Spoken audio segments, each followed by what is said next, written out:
Many people wonder what it would be like to be famous, to be a star. I guess it's the reason why reality and talent shows became so popular in the early 2000s. It was a sort of wish fulfillment, plain and simple. By that time, I'd worked in the television industry for quite a while, and knew it was a harsh place. There was no actual job security. Once a show, project, or series was over, you were on your own. When I got an offer to be part of a production team in this new and upcoming category, I took the opportunity right away. It would pay off. And for years, I worked in my country's equivalent of Pop Stars, Got Talent, Top Models, The Voice, and other similar productions. I was not a juror, moderator, or writer. No, I was part of the production team. Being behind the curtain taught me quite a bit about the ins and outs of this industry. I'm sure it won't be news to anyone if I tell you that all those shows are fake and scripted. We, as the producers, had a clear idea about the show beforehand. We knew exactly what types of people we needed for a season to be a success. While talent is necessary, other criteria are much more important. The most important thing was that each of the finalists filled a particular image, a stereotype. A few examples are the hottie or the hunk, the wallflower, the hatchling or little genius, the unattractive one, the old guy, and the freak. Most of those should be self-explanatory. The most interesting one is the freak. He's a total wild card. He's not there for people to identify with, but for them to cringe and laugh at, to love or to hate, but also to impress. It can be a socially awkward nerd with an unbelievable set of dance moves, a hippie with a fantastic voice. The weirder they are, the better.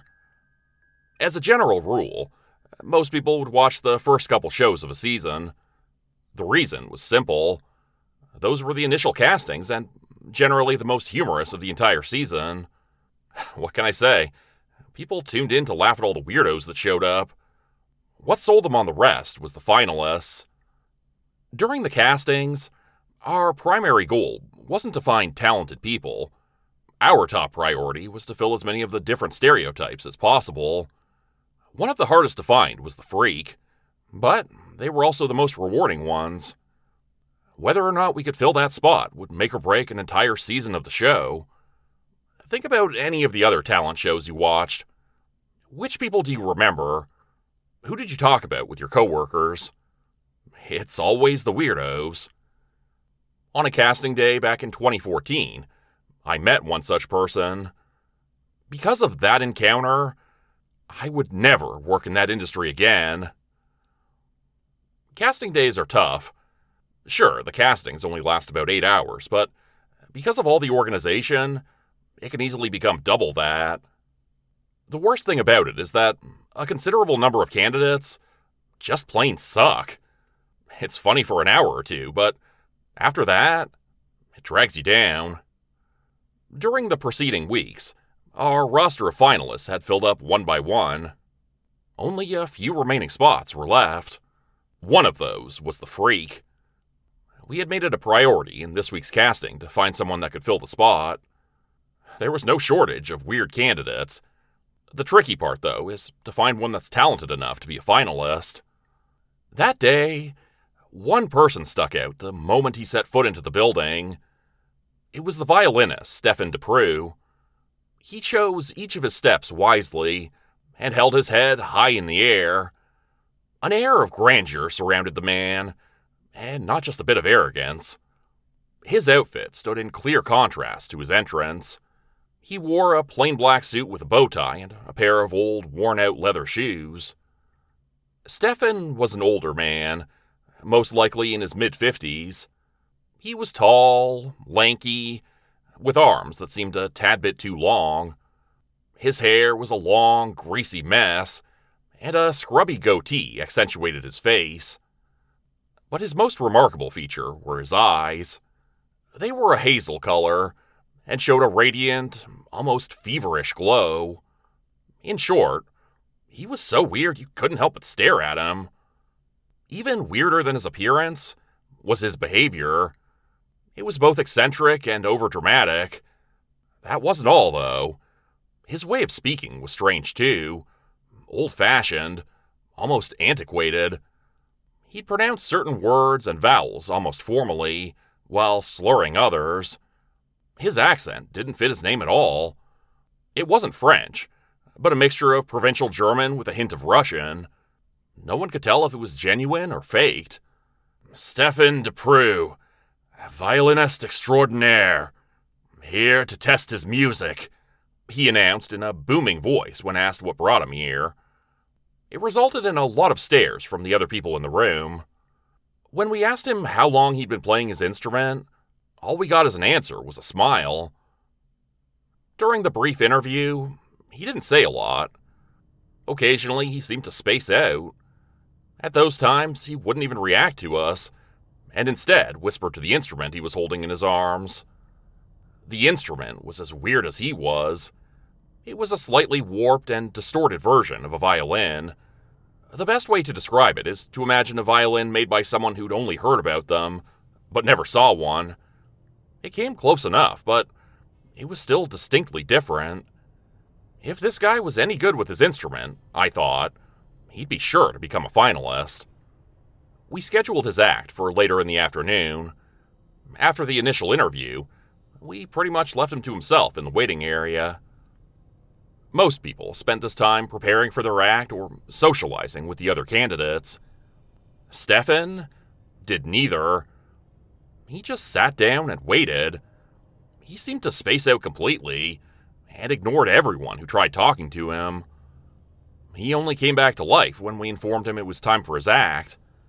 In a moment, his expression changed to one of intense focus, and his eyes showed the same feverish glow I'd seen before. "Well then," he said in his weird voice and got up. Again, he did it in an overdramatic way and almost jumped off the chair. The few other candidates that remained in the waiting area couldn't help but giggle. Without listening to our instructions or waiting for his cue, he made his way to the stage. It forced us to play his entrance music, Pachelbel's Canon in D, almost half a minute early. The procedure for every act is the same. The most important part is that it's the judges who set the tone. You're the guest on their show, after all. The protocol is simple. They welcome you, ask you a few questions, and pull a joke or two before you're asked to perform your act. Not so with Stefan. The moment he made it to the stage, he spread out his arms and introduced himself in his loud, booming voice. "I am Stephen Deprue, violinist extraordinaire, here to test his music." The judges just laughed. "Well, he might not know how things work here, but he sure knows how to make an impression," one of them said jokingly. It was a blatant plea for this guy to stick to the protocol. Stefan, however, fucked things up even further. He completely ignored the judges, raised his violin, and began to play. A long, terrible screech came from the instrument. "Oh God, this can't be happening," I cursed to myself and frowned. As the man kept moving the bow over the violin hectically, the screeching continued to fill the studio. This guy didn't know the first thing about playing the instrument. The audience broke into loud laughter and soon booed the man. The faces of the judges changed from complete surprise to utter disbelief. Their faces said the same thing I was thinking. Is this guy for real? After only 10 seconds of the unbearable sounds, the first of the judges raised their hand. She was about to hit the buzzer to vote the man out, but then her arm stopped in midair. Her expression changed. She gasped audibly before lowering her hand again. The laughter and the booing of the audience subsided.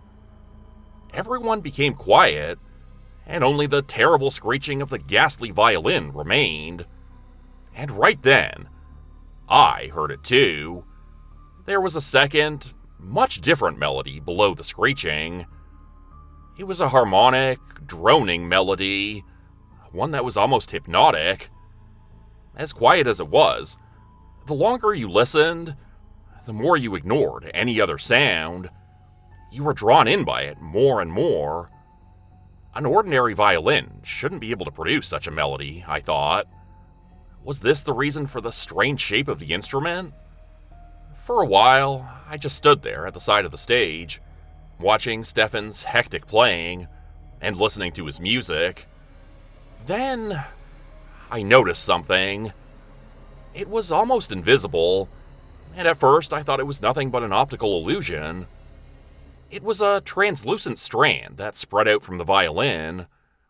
I watched dumbfounded as it twisted and then extended towards the audience. Was this weird man somehow able to visualize his music? I couldn't believe what I was seeing. I closed my eyes, then opened them again, but the strand was still there. Now, though, it wasn't just one. It was hundreds of them. They were all growing further and further the faster the man played. Most of the people in the audience just sat there, wide-eyed with an empty expression on their faces. It was as if they were hypnotized. None of them seemed to notice the strands, and none of them reacted as they entwined people. I stared at the other members of the production crew, and many of them were as confused as I was. When I looked back at the audience, I saw a middle-aged woman jump from her seat. Her face was a mask of terror as she raised her hands, clutching at something invisible stuck to her eyes. The translucent strands had closed around her throat. Moments later, her eyes grew wide, her body went limp, and she fell to the floor. The strands let go, and I could see that they were now faintly glowing. A moment later, they receded back into the instrument, taking the small, glowing light with them. As I watched, I saw the same thing happening all over the audience to at least a dozen more people. What the hell's going on? I pressed out. The voice of an old lady brought me back to reality. She'd noticed that the person next to her had fallen to the ground, and she'd called for help. Others as well seemed to wake up from their hypnotism, but no one understood what was going on. As more and more people were passing out and clutching at their throats, panic spread. Some people tried to help the victims, while others tried to flee from the studio. All the while, the frantic music of Stefan Deprue continued. The man wasn't fazed in the slightest by the chaos erupting around him. As people ran for the exits, I finally gave the cue for security. Then, I took a step toward the stage and the violinist myself, only to stop right in my tracks. There was something other than the translucent strands. It was several shades that surrounded the violinist. They were almost invisible, like the strands, but I could make out their faces. One was boasting with laughter, his face a mask of infinite jest. It played the violin with Stefan, creating this second hypnotic melody. The faces of the others were nothing but impish grins and glowing eyes. They were the ones who controlled the strands. I saw them sending out more and more of them, twisting them and entangling people. Then, once a person had passed out, they pulled them back and devoured the light they'd stolen. My body froze the moment one of them laid eyes on me. It must have realized I could see it. I stumbled back a step, then another, and then I could not move. As security rushed Stefan, I felt something close around my throat. My fingers clutched at the translucent strands. I tried to rip them away, tried to stop them from suffocating me, but I was unable to. All the while, that ghastly shade grinned at me. I fought for air, tore at my throat, and told myself repeatedly to stay conscious. For a second, I slipped off into the darkness, but then I could suddenly breathe again. Security had finally made it to the stage and ripped the instrument from the man's hands. I just sat there on the floor, taking in breath after breath greedily. The shades, as well as the strands, were gone. After the music had stopped, people calmed down and soon normalcy returned to the studio. By this point, The emergency personnel had entered. Most of the people who'd fallen turned out to be fine. Nothing had happened to them apart from passing out and suffering a few slight bruises. It was soon concluded that the strange violin music was to blame for what had happened. I could see the relief on many people's faces when they heard that their friends and relatives were unharmed. Unharmed, I thought. It was true enough, at least in a physical sense. Those shades, though, they'd been after something else. Whatever they'd taken from those people wasn't physical, though. I knew because, for a moment, I'd felt those strands probing inside of me, searching for something. The only thing that saved me was the sudden end of the music. It had banished those terrible shades back to wherever they'd come from. When I turned to the stage, I saw how the strange violinist took his instrument and bow from security. Then he turned around and walked backstage. As he passed me, he gave me the shortest of grins, which sent me cringing back in terror. I wanted to call out to people to stop him, to restrain him, to ask him what he'd done. But somehow I could only watch as he walked away. Only a few minutes after his act had been put to an end, Stefan DePrew vanished from the studio. Afterward, higher-ups proclaimed it had all been a social experiment. They wanted to see how an audience would react to this type of performance. People's tickets were refunded, and everyone present would be awarded tickets for the rest of the season. The crazed violinist was revealed to be an actor. The strange things that people had seen were just state-of-the-art visual effects. Us members of the production team got our very own version of the story. It was essentially the same bullshit they told the audience. I didn't believe a single word, but I still signed the form they held in my face regardless.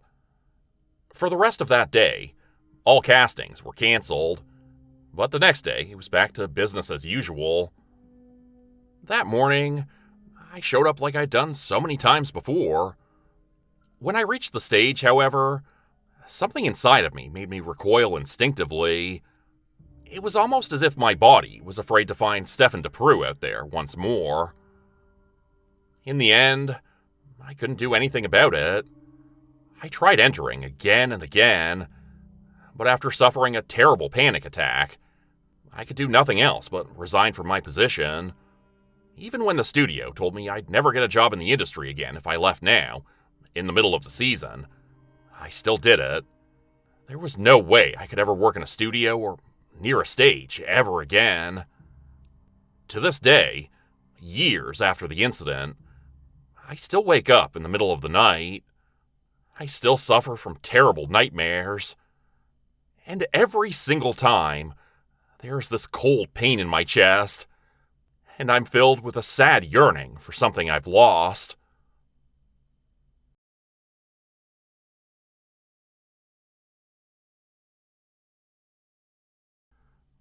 Hey everybody, hope you're enjoying today's double feature video. There's going to be another story coming up in just a minute. Just want to give a quick reminder, if you can, please like, comment, subscribe, and give the video a hype if you can. It really does help out a lot.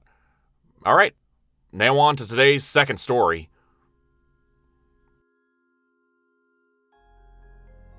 It had all started with an obsession for talk shows in my teenage years.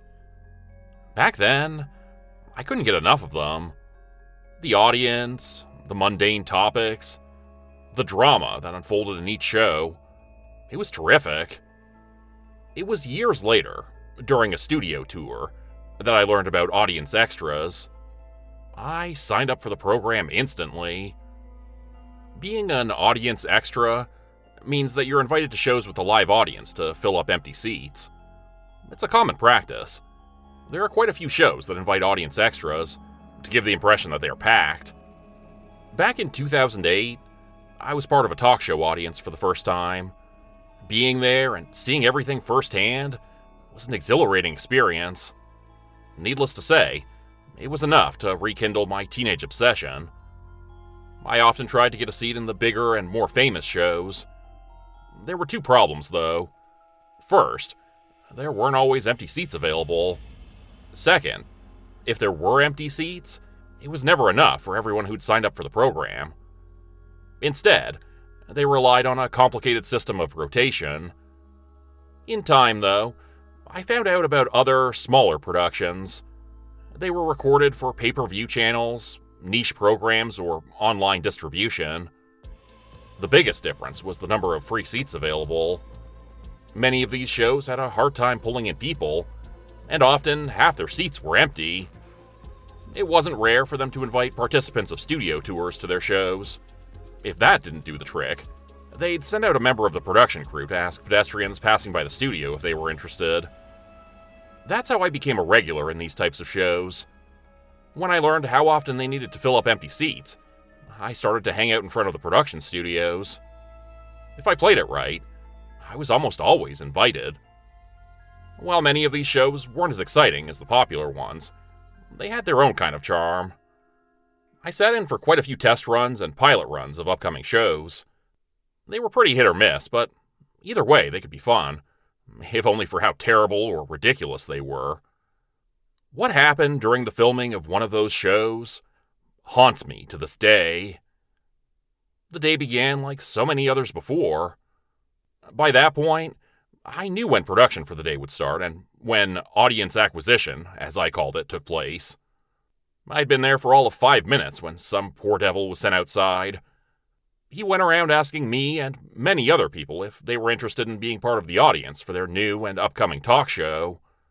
I could tell this show wasn't upcoming in the slightest by the number of people he'd gathered. It was most likely a niche program. The man ushered us inside and placed us in strategic positions in the audience. It was to give the impression that the studio was packed, while it remained half empty, even with all of us audience extras. It wasn't long before the host stepped in and introduced himself. He was a self-proclaimed self-help guru and influencer that no one had ever heard of. The filming would be for the pilot of his new self-improvement talk show. Fabulous, I thought. Sounds like he's trying to cash in on the current self-improvement hype. I groaned as I readied myself for what would be a few hours of utter boredom. After he was done talking about himself, the host introduced us to the first guest, Amy. She was an Instagram model and yoga trainer. Her entire demeanor and way of talking clarified that this girl thought she was way more important than she really was. I half drifted off while she ruminated about fitness, vegan diets, and the importance of a positive mindset. The second guest was Tyler. He was all about spirituality and entrepreneurship. He went on and on about meditation, finding inner peace, and how feng shui had changed his life. It had helped him to not only improve his general productivity, but also his business mindset. Apparently, he also worked out a lot. Discussion started with dieting and exercise, shifted to spirituality versus creativity, only to return to dieting. It was mind-numbingly boring. There were some questions from the audience. Anyone could tell that the people asking were either part of the production team or paid to do so. This one's for Amy. How are you able to find the time to work out, look so amazing, and also run a yoga business? Tyler, how is finding inner peace related to the successful launch of a product? I couldn't wait for the show to be over. Once you've taken your seat in the audience, though, you can't walk out. At least not as an extra. The worst part? You have to smile and seem enthusiastic about being there. That means applauding when needed and oohing and awing when necessary. Finally, the host introduced guest number 3. That's when things got a bit more interesting. Quinn stood in stark contrast to Amy and Tyler. The two of them were well-groomed and fit. Quinn, on the other hand, was scrawny, unkempt, and at least a decade older than them. What little hair he had left on his head was long and greasy, barely able to hide the many bald spots. He wore a pair of old denim jeans, at least 2 sizes too big for him. A button-down shirt that seemed as greasy as his hair completed the outfit. His skin was pale and unhealthy, suggesting he didn't go outside a lot. Even from where I was sitting, I could smell the guy. and knew he hadn't showered in days. I could see Amy smile in disbelief as Quinn made his way towards her. When he sunk into the seat right next to her, she inched away as far as possible from the newcomer. The host smiled awkwardly, confused about Quinn's appearance, but kept to the protocol. He turned to Quinn and asked him, too, what he thought about self-improvement. "Well, these people here are full of shit," he exclaimed, pointing at Amy and Tyler. "Dieting, exercise, spirituality. Give me a frickin' break." So, they brought in the counter. It was a typical thing in talk shows and other similar productions. At some point, you introduce someone with a differing opinion to steer conflict and spice things up a little bit. Maybe this guy could create enough trouble to make the rest of the show bearable. The first one to lay into Quinn was Amy. "You know, one can tell right away you aren't into exercise and fitness," she said, cackling. Tyler regarded the newcomer with a smug smile, but said nothing yet. Still, one could tell what he was thinking. As Amy continued to belittle him, Quinn just sat there listening to her. Finally, when Amy's little rant was over, Quinn talked again, this time right at her. "If a little stretching, some bending, and an Instagram account dedicated to your ass are what you call an improvement, then I really don't want to know what you were like before." While Amy's face reddened in a mixture of surprise and outrage, Quinn continued, "None of you know anything about true human potential, or how to unlock it." By now, even Tyler couldn't keep from making a snarky remark. "And someone like you knows all about it, right? That's what you learned in your mom's basement?" After Tyler's comment, the host tried his best to intervene. He made a quick little joke before he tried to move the discussion to a new topic. Everyone went with it, except for Quinn. "All this is so useless. You all talk so high and mighty.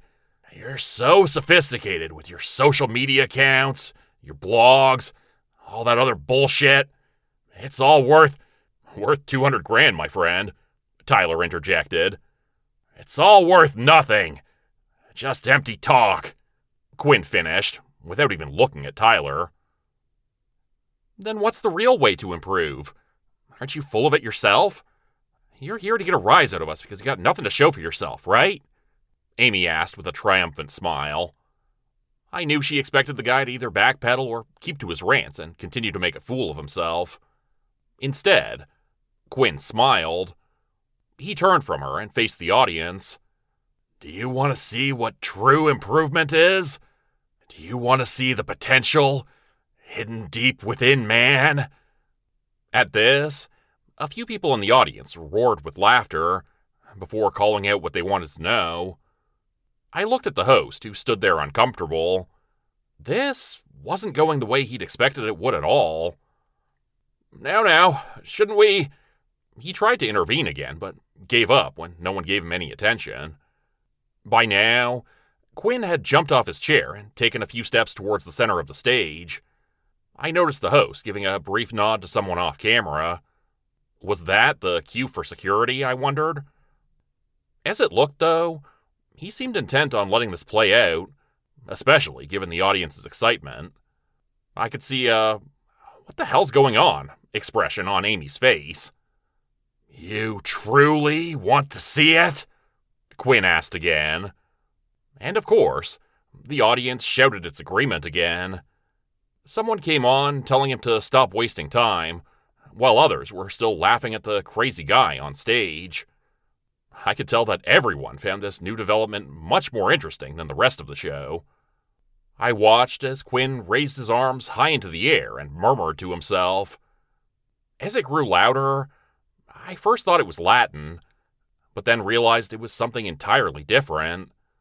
It was guttural, more a mixture of sounds than actual words. The entire audience was laughing now, and soon even the guests couldn't help but join in. Had the production team planned this entire thing to gain publicity? Or was this guy going insane? "The hell's going on?" I heard Amy say, who looked first at the host and then at Tyler. I could see that security was already on standby and at the edge of the stage. Guess I've got my answer, I thought. This wasn't planned at all. Come on now. I think we've seen enough of your little act, the host called out to Quinn, and took a few steps towards the man. Careful there. He might show you his true potential, Tyler joked. Then, Quinn's performance came to an abrupt end. He fell to his knees, his arms dangling at his sides, his head resting on his chest. Heavy beads of sweat fell from his face to the floor. The host had almost reached him when Quinn's hand vanished into his pocket. When it returned, he was holding a small knife.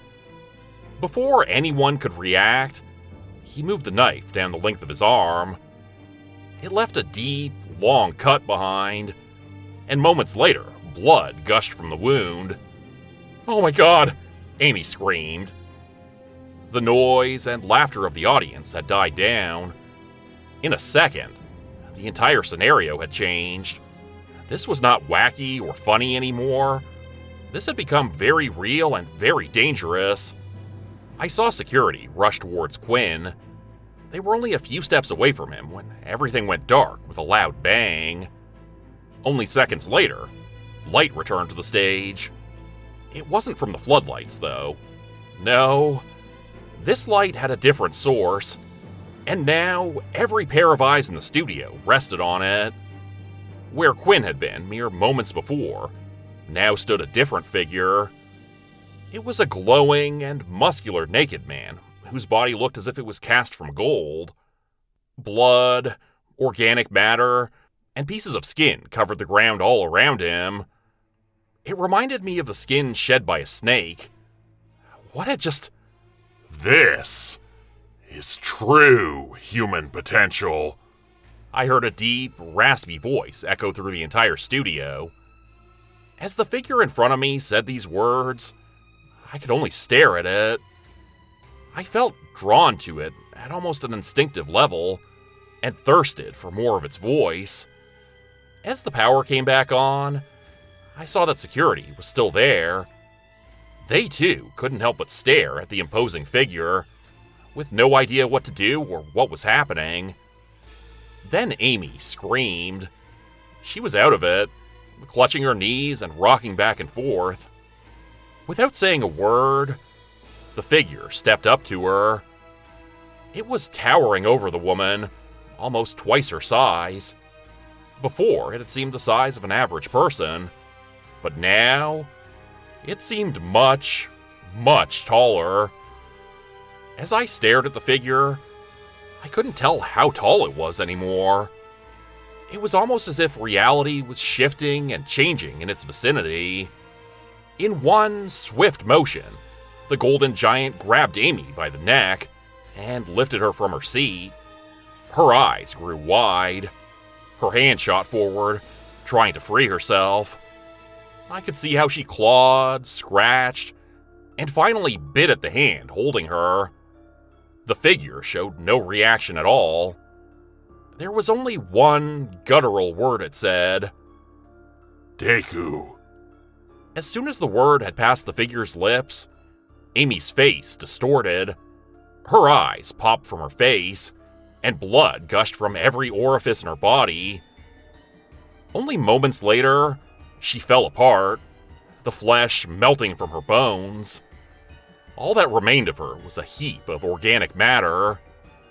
I was in sheer and utter shock, and sat there not able to move a muscle in my body.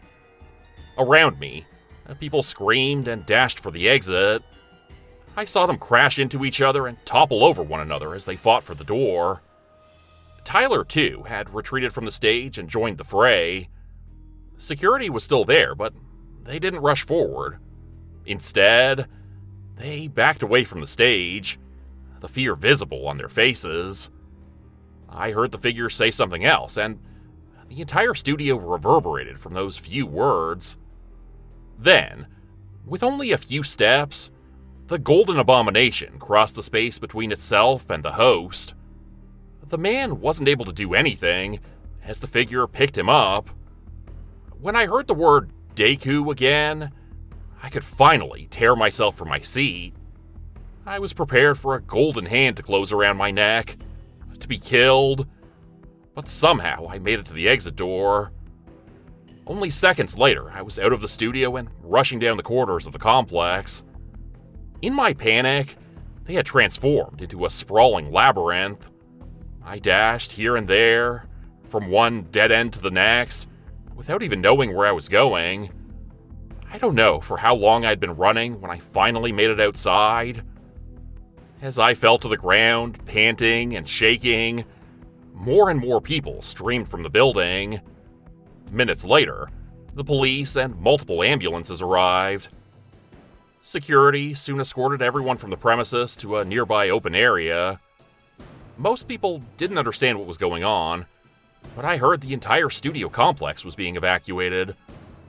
Once things had calmed down, I tried to leave. A sturdy security guard stopped me and informed me in a few brief sentences that I had to stay a bit longer. In the end, I got the entire show. The production company regretted what had happened that day. They would reimburse any damage I'd suffered because of the incident. After that, they told me what had happened in their eyes.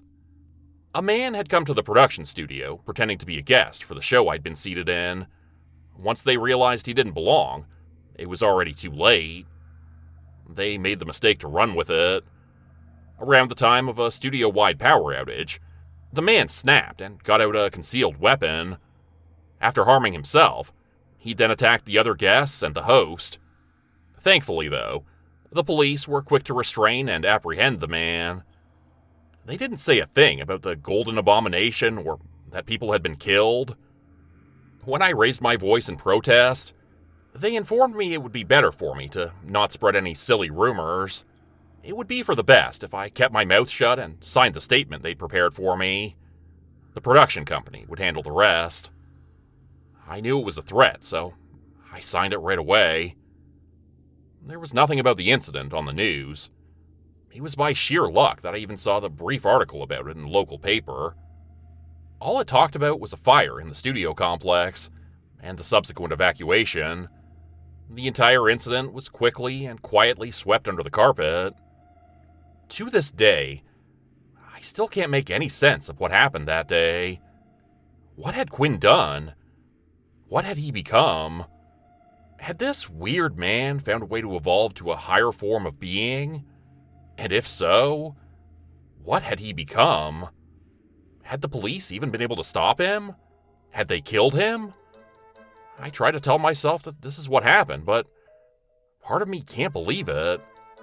Somehow I doubt that guns would have been able to stop a being that could kill with a single word. I doubt it can be stopped at all.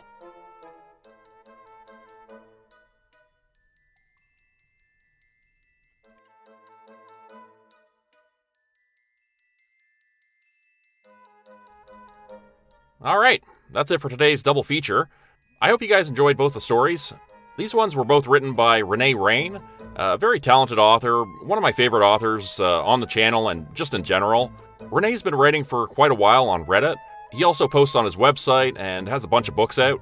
I've got a couple of his books and highly recommend this author checking out his work on Amazon.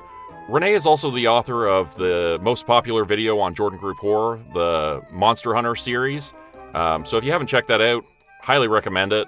One of my favorite videos on the channel, and there's a reason why it's up like, I think 250,000 views, something like that at this point.